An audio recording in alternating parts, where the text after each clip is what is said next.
எப்படி நாடி சுத்தி பண்றதுன்னா கவனிங்க. ஒரு கையில ஒரு கை லாக் பண்ணிக்கிறீங்க, கால் சமணங்கால் போட்டு முதுகு தண்டு நேரா வச்சு உட்காந்துக்கிறீங்க. நின்றுட்டும் பண்ணலாம், உட்காந்துட்டும் பண்ணலாம், உங்க கம்ஃபர்டபிலிட்டிக்கு தகுந்த மாதிரி. எப்படி பண்றதுன்னா நல்லா கவனிங்க. ஒரு மூக்கு அடைச்சிட்டு ஒரு மூக்குல மூச்சு விடுறீங்க, மறுபடியும் ஆப்போசிட் மூக்கு அடைச்சிட்டு ஆப்போசிட் நாஸ்ட்ரில்ல வந்து மூச்சு விடுறீங்க, எகைன் வந்து ஆப்போசிட் அடைச்சிட்டு லெஃப்ட் சைடு விடுறீங்க. மாத்தி மாத்தி பண்ணணும். இதுதான் நாடி சுத்தி. கவனிங்க எப்படி பண்றேன்னு.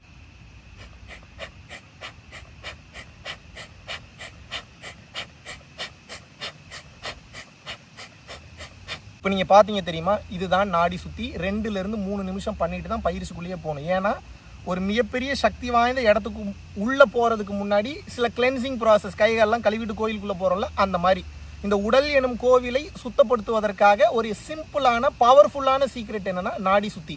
ஒருவேளை நல்லா பயிற்சி பண்ணி அதிகமான போதை நிலையை அனுபவிக்கிறீங்க, அதுலேருந்து வெளியவே வர முடியலனாலும் அது நல்லா இருக்கும். பட் உடனே வெளியில் வரணும்னு நினச்சிங்கன்னா நாடி சுற்றி பண்ணிங்கன்னா அடுத்த 5லேருந்து 10 நிமிஷத்தை அந்த நிலையிலேருந்து